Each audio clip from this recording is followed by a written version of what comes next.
ফেরাউন পাশে দাঁড়াইয়া হঠাৎ করে শুনে তুমি কার নাম নিলা? কয় আল্লাহর। আর গোপন রেখে লাভ নাই। এইবার ফেরাউন কয় আমি তো তোমার খোদা। কয় না, আমি তো মুসা নবীর খোদার উপর ঈমান এনেছি। এতদিন আমি গোপন রেখেছিলাম, এখন আর গোপন রাখার কোনো সুযোগ নাই। যেহেতু প্রকাশ হয়েই গেছি, আর এটা বন্ধ করা যাবে না। ফেরাউন ডাক দিয়া কয় আসিয়া সর্বনাশ, আমার খোদাইগিরি না জানি কি হয়ে যায়, তুমি আমার সাথে এরকম করবা না, কি চাও সব দিব। বলে তুমি যাই দাও, আমার মাওলার মোহাব্বত আমি আলাদা ফেরত দিতে পারবো না। আমি মাওলার আশেক হয়ে গেলাম, আমি মাওলার মোহাব্বত অন্তরে জমায়ে ফেলেছি। আমি আমার মাওলার নাম না নিলে আমার কলিজা ঠান্ডা হয় না। ফেরাউন বলে খবরদার, আর একবারও তুমি বলবা না। আসিয়াকে ফিরাইতেই পারে না।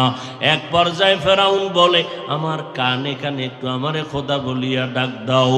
আসিয়া ডাক দিয়া কয় রে ফেরাউন, আমি এমন আল্লাহর গোলাম যে আল্লাহ বধির না, অন্ধ না।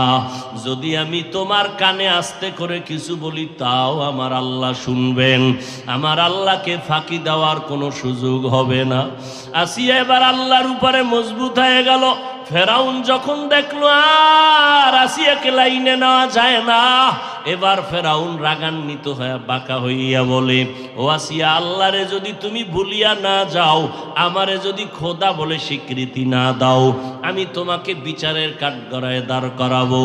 আসিয়া বলে রে তুমি যা করো কিছুই আমার আপত্তি নাই, বলে তোমার হাতে পায়ে রশি লাগায় ফাঁসি দিব।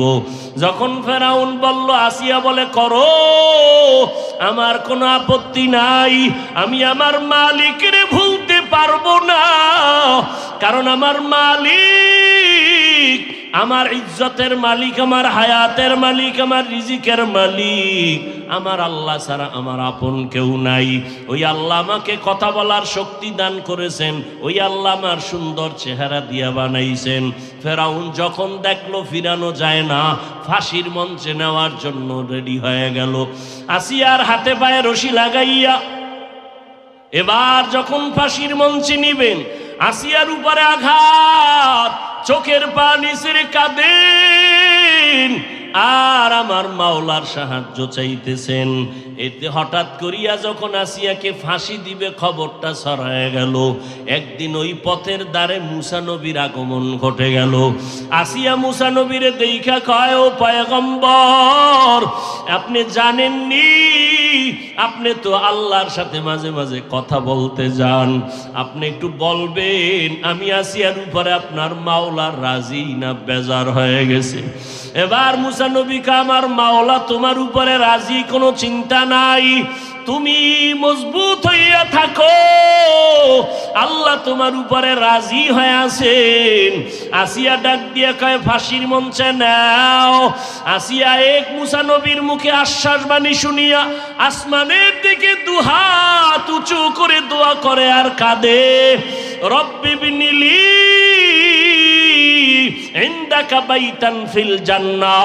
ও আল্লাহ, ফেরাউনের সামনে আজ আমি বেইজ্জতি হয়ে যাইতেছি, তুমি আমাকে দয়া করে ইজ্জতের হেফাজত করো, জান্নাতে তোমার কাছে একটা ঘর বানাইয়া দাও। ওয়ানাজ্জিনি মিন ফিরআউনা ওয়া আমালিহি ওয়ানাজ্জিনি মিন কওমিনাল কওমিজ জালিমিন। ফেরাউনের অত্যাচার থেকে আল্লাহ তুমি মুক্তি দাও। আসিয়া কান্নাকাটি করে দোয়া করার সাথে সাথে হঠাৎ আসিয়া আসমানের দিকে তাকায় দেখে আমার মাওলা পাকের কুদরতের পর্দা খুলে দেওয়া হলো। আসিয়া তাকায় দেখে লক্ষ লক্ষ ফেরেশতারা অপেক্ষায় আছে আসিয়াকে স্বাগতম দিয়া, জান্নাতের নাজ নেয়ামত দিয়া তারপরে নিয়ে যাবে। আসিয়া দেখে এবার ফাঁসির মঞ্চে যায় আর মুস্কি মুস্কি হাসতেছে। ফেরাউন ডাক দিয়া কয় আসিয়া, একটু আগে তুমি কান্না করলা, এখন আবার তুমি কেন হাসো? বলে রে ফেরাউন, তুমি জানো না আমার আসল মালিকের দরজা খুলিয়া গেছে, আমি যেই মালিকের জন্য আমি পাগল, ওই মালিকের কর্মচারীরা অপেক্ষায় আছে আমাকে জান্নাতের মধ্যে নিয়ে নিবে। ওই জান্নাত আমি তাকায় দেখতেছি, লক্ষ লক্ষ ফেরেশতাদের দেখতেছি। এইবার ফাঁসির মঞ্চে যখন আসিয়াকে ঝুলাইয়া দিল, আল্লাহ পাক রব্বুল আলামিন ফেরেশতা পাঠায় তাকে রূহটা জান্নাতের মধ্যে নিয়ে নিল। আমার নবী বলেন, কিয়ামতের ময়দানে আমি মুহাম্মদের সাথে জান্নাতে যত নারীর সাথে বিবাহ হবে, ফেরাউনের স্ত্রী আসিয়ার সাথে আল্লাহ আমার সাথে বিবাহের বন্দোবস্ত করায় দিবেন। এরে পর্দার আড়ালের আম্মা জানেরা, একটা মা যখন আদর্শওয়ালা হবে, ওই ঘরটা জান্নাতের বাগান হয়ে যাবে। স্বামী যদি একটু আঁকা বাঁকা চলে, স্ত্রী ভালো হলে স্বামীটাও লাইনে চলে আসবে। এরে আম্মা জানেরা, আল্লাহর কোরআন সত্য, নবীর কথা সত্য, মিথ্যা না। ও যুবকেরা তৈরি হও, কয়দিন আর দুনিয়াতে বাঁচবা? চোখের সামনে শুধু লাশ আর লাশ। এমন একটা দিন নাই যুবকের লাশের খবর নাই রে বাবা। মরণ তো লাগবে।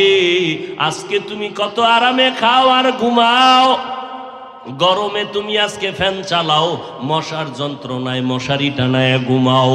ও বান্দা, গুনাহ নিয়ে যদি কবরে যাও, আজকে আমি যদি প্যান্ট শার্ট টাই লাগাইয়া দাড়ি কামায়া তোমার মতো চলতাম, কেউ আমারে বাধা দিত না। কিন্তু না, কেন এত কষ্ট করিয়া এই লেবাস পোশাক নবীর তরিকায় হালাল ভাবে চলি, নামাজ পড়ি? এর একমাত্র কারণ আমার মাওলার কোরআন সত্য, জান্নাত জাহান্নাম সত্য। গুনাহ নিয়ে যারা কবরে যাবে তাদের আযাব হবে সত্য, নেক আমল নিয়ে যারা যাবে তাদের কবর জান্নাত হবে সত্য। এরে নবীর উম্মতের দল, আজকে যদি মনে করো কবরে কোনো আযাব হবে না, যদি এটা সত্যই হয় তো তুমিও বাঁচলা, আমিও মুক্তি পেয়ে যাব। কিন্তু সত্য না, গুনাহগারের আযাব হবে, দলিলের অভাব নাই। আর কবরে গিয়া যদি দেখো বেনামাজির কবরে জাহান্নামের আযাব, তখন বলো বাবা তোমার উপায় কি হবে, আমার উপায় কি হবে? আজকে কত সম্মান, কত স্লোগান, কত চেয়ার, কত খানার আয়োজন। যেদিন আজরাইল আইসা আমার রূহটা নিয়ে যাবে, ওই দিন আমার আপন সন্তানেরা পর্যন্ত আমার লাশটা ঘর থেকে নামায়া দিবে। এখন আর কেউ আমার কাছে আসবে না, আমার গায়ের জামাটা বেলেট দিয়া কেটে কেটে রেখে দিবে। সাদা কাপুনের প্যাকেট বানাইয়া জানাজা পড়াইয়া এমন এক জায়গায় কবর, যেখানে দিনের বেলা যাইতেও বড় ভয় লাগে। আমেরিকার খবর সেকেন্ডে পাওয়া যায়, বাড়ির দরজায় বাবার কবর, মায়ের কবর। আজ 100 বছর হলো কোনো খবর নিলা না রে বাবা, কেউ কারো খবর নেয় না। হ্যাঁ, নেক আমলওয়ালারা যদি দুনিয়াতে নেককার সন্তান রেখে যায়, তারা দোয়া করে, কোরআন তেলাওয়াত করে। আর যারা সন্তানেরও নেক আমলওয়ালা বানাইলা না, নিজেরাও নেক আমল করলা না, এই অবস্থায় যদি আজরাইলের হাতে ধরা খেয়ে যাও, আর ওই অন্ধকার কবরে যখন শুয়াইয়া সবাই পাড়াইয়া মাটি দিয়া চলে যাবে, ওই কবরে 3টা প্রশ্ন করার জন্য যখন 2 জন ফেরেশতা হাজির হবে, ওই গুনাহগার নাফরমান বলবে হা হা লা আদরি, আফসোস আমি কিছুই জানি না, কিছুই জানি না। আল্লাহর নবী বলেন, তখন আল্লাহ কুদরতি আওয়াজ দিয়া বলবেন, ও কবরের ফেরেশতারা, এই নাফরমানকে আর কোনো সুযোগ দিও না। আমি দুনিয়াতে কম সুযোগ দেই নাই। আমার দেওয়া পানি, আমার দেওয়া বাতাস, আমার দেওয়া সূর্যের আলো, চাঁদের আলো, আমার দেওয়া নদীর মাছ, জমিনের ফসল, গাছের ফল খাইলো। এত বড় নিমক হারাম একবার আলহামদুলিল্লাহ বলে নাই। ওলামায়ে কেরাম পায়ে ধরে ধরে নামাজের দাওয়াত দিত, একবেলার নামাজেও মসজিদে যায় নাই। ও ফেরেশতারা, আর একে সুযোগ দেওয়া যাবে না, একে ভালো করিয়া ধরো, জাহান্নামের বিছানাটা কবরে বিছাইয়া দাও, কবরের সাথে জাহান্নামের সাথে রাস্তা খুলিয়া দাও। ও যুবক, একটা মশার কামড় সইতে পারো না, গুনাহ নিয়ে কবরে গেলে পোকা মাকড়ের কামড় কেমনে সহ্য করবা? আরে ফ্যানের বাতাস ছাড়া ঘুমাইতে পারো না, জাহান্নামের আগুনের গরমে কেমনে সেখানে তুমি থাকবা রে বাবা? আমার আল্লাহ রাগান্বিত হইয়া শেষবারে বলবেন, ও কবরের মাটি, এই নাফরমান গুনাহগারের দুই পার্শ্ব থেকে জোরে জোরে চাপ দাও, এত জোরে চাপ দিবে পাজরের হাড়গুলো চুরমার হয়ে যাবে। আম্মা জান আয়েশা রাদিয়াল্লাহু আনহা বলেন, আমি একদিন তাকায় দেখি যেই নবীর কোনো গুনাহ নাই, যেই নবী এত দামি, যার কোনো তুলনা নাই, আমার হুজরায় বসে বসে গুনগুন করে কান্না করেন। আমি বললাম, ও নবী কেন কাঁদেন? আমি আয়েশা কি কোনো বেয়াদবি করেছি? বলে না, করো নাই। ও নবী তো কেন কাঁদেন? আল্লাহর নবী বলেন, ও আয়েশা, কিয়ামতের ময়দানের ভয়ঙ্কর অবস্থা আমার মনে পড়েছে, এই জন্য কান্না করি।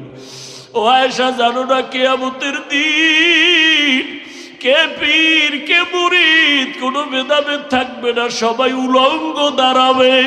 হাসরের ময়দানে সবাই উলঙ্গ হয়ে দাঁড়ায় যাবে। একদিকে জাহান্নামের আগুনের আওয়াজ, একদিকে ওদিকে সূর্যের গরম। গুনাহগার নাফরমানের মাথাগুলো টাস টাস করিয়া ফেটে যাবে, পায়খানার রাস্তা দিয়া পেটের নাড়ি ভুঁড়িগুলো পড়তে থাকবে। ওই সময় নবীরা পর্যন্ত বেকারার হয়ে যাবেন, উম্মতের ভুলিয়া গিয়া নাফসি নাফসি বলে কাঁদবেন, আল্লাহর কাছে ক্ষমা চাইতে থাকবেন। ওই সময় কি হালাত হবে? আপন আপন কেউ পরিচয় দিবে না, মা সন্তানের পরিচয় দিবে না, সন্তান মায়ের পরিচয় দিবে না। ওই ভয়ঙ্কর হালাতের সময় আমার উম্মতের কি উপায় হবে? সমস্ত নবীরা নাফসি নাফসি বলে কাঁদবেন।